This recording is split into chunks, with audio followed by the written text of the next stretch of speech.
Boarding that first flight to Ireland, I only knew one person in the group. Although I didn't show it, I was terrified of meeting my peers and what this semester would hold. I didn't think I would fall so madly in love with this place or come home with such great friends. Now that we've been here for 3 months, I call Greystones my home. At the beginning of our semester, our leader Logan had us collect a rock from the beach and reflect upon what we hoped this semester would hold. Then write that one word on our rock. I won't lie, I was a little shocked. I hadn't yet thought about what my expectations would be. After some thought, I came to the conclusion that I wished for growth. I've grown in many more ways than I ever hoped I would. I can only credit that to the nature of studying abroad and my relationship with God. I didn't know exactly what I hoped to grow in. I thought I was great where I was, but now I can see how far I've come. My biggest growth has been in self-confidence and understanding of myself. I can be pretty quiet when I'm with people I don't know, and knowing just one person when boarding that first flight, I was pretty quiet the first week here. I kept to myself, afraid that once the other people in the group knew me, they would lose interest and not want to be my friend. The constant pursuit of my peers, who've become some pretty great friends, has shown me how incredibly wrong I was. I've never felt more loved by a community of people my age in my entire life. I'm impressed by God's goodness and the blessings He's given me while we've been here. I never would have grown if I didn't put myself outside of my comfort zone. Because of the constant pursuit of my friends here, I've been able to open up and be myself, instead of avoiding any kind of situation that could make me feel uncomfortable or hide in fear of what others think of me.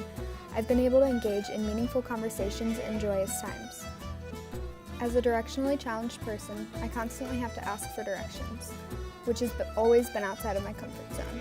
I remember on our first trip to Dublin, Julie and I had no idea how to get back to the DART station and we had to ask for directions.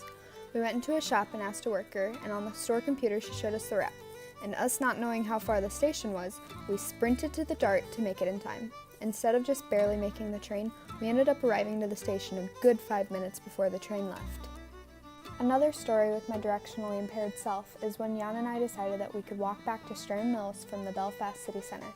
I'd never talked to Jan before this day. I remember walking, thinking I was crazy for putting all of my trust in this guy to get me to where I needed to be. After what felt like an eternity of walking and me asking, "Are you sure this is the right way?" we made it back in no time. That's when I knew maybe it would be okay to trust this guy. I've become more mindful of my surroundings while I've been here. Although this was somewhat forced upon us because many of us don't have phone service plans, I wouldn't have wanted it any other way. By being able to be present with those around me and not worrying about who might be trying to talk to me, I felt rested from the fast-paced American culture. I enjoy being present with those I'm with and mindful of the beauty and nature that surrounds me.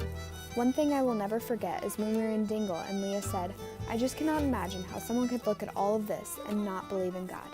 In that moment, I became much more mindful of my surroundings in this beautiful place that we can call home. Putting myself into conversations when I'm not directly asked anything has been something I've always struggled with. During my time in Ireland, I've become much more confident in my effective communication skills. Not only am I able to effectively hold a conversation with a local, but I love doing it. I've acquired this skill through getting out of my comfort zone and asking questions, or asking the local to repeat what they said because I couldn't understand them because their accent was so strong. The first month that we were here, we talked a lot about the differences between America and Ireland, like which side of the sidewalk is the correct side to walk on. While we've been here, I've learned that I'm not 100% an extrovert, and that's okay.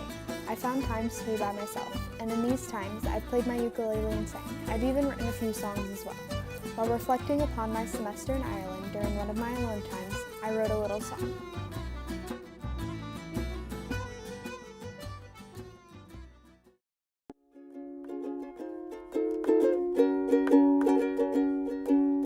Here I am in Ireland, our semester's at the end, but we've got a lifetime to live. It might be a little sad, we're gonna have to pack, but don't worry, we can come on back. Oh, I have had a glorious time in Ireland. It's been good and great and grand living in this emerald land. Oh, I've learned and grown and seen more than I ever thought I would. I'll be back, my friend, dear Ireland. I still wish I would have grown a little taller.